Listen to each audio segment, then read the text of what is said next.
प्रिय दर्शकों, तुलसीदास की जो घरवाली थी उनका नाम था रत्नावली। रत्नावली के साथ तुलसीदास की शादी हो जाती है और उनकी शादी हो जाती है। शादी होने के बाद तुलसीदास रत्नावली से बेइंतहा मोहब्बत करते थे, अपनी पत्नी से बेइंतहा प्यार करते थे।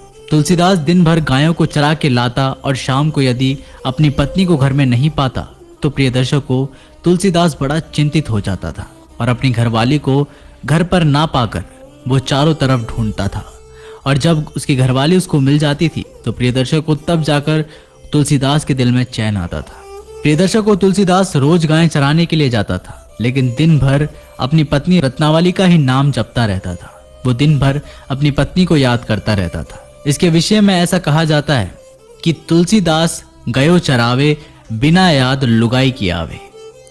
प्रिय दर्शकों, तुलसीदास जो गायें चराने के लिए जाता था, उनका काम यही था कि सुबह से शाम तक गायों को जंगल में चराते थे और शाम को गायों को घर पर लेके आते थे। अब एक दिन तुलसीदास की घरवाली तुलसीदास से कहती है कि पति देव, तीजों का त्योहार बहुत नजदीक आ गया है और गांव-गांव में झूले पड़ने शुरू हो गए हैं। सभी महिलाओं के भाई उनको लेने के लिए आए हैं, सभी बहन बेटियों के भाई उनको लेने के लिए जा रहे हैं, इसलिए मुझे भी मेरे पीहर जाना चाहिए। तब तुलसीदास अपनी पत्नी रत्नावली से कहता है, हे प्रिय, यदि तुम मुझे छोड़कर चली जाओगी तो मैं किस तरह रहूंगा। आपके बगैर मुझे एक पल नहीं सुहाता और आपके बगैर मैं एक पल नहीं रह सकता। लेकिन रत्नावली कहती है कि पिया जी, बस कुछ ही दिनों की तो बात है, कुछ ही दिनों में मैं रुक कर वापस फिर से आ जाऊंगी। तुम चिंता ना करो, तुम दिन भर हंसी खुशी गायें चराना और शाम को 2 वक्त की रोटी खाकर आराम से सो जाना। बस कुछ ही दिनों की तो बात है। यूं गई और यूं आई। जब तुलसीदास जी की पत्नी रत्नावली नहीं मानती तो तुलसीदास अपनी पत्नी को जाने की आज्ञा दे देता है। अब प्रिय दर्शकों, तुलसीदास की पत्नी रत्नावली अपने पीहर को चले जाती है। उधर तुलसीदास गायों को लेकर जंगल में चराने के लिए चले जाते हैं।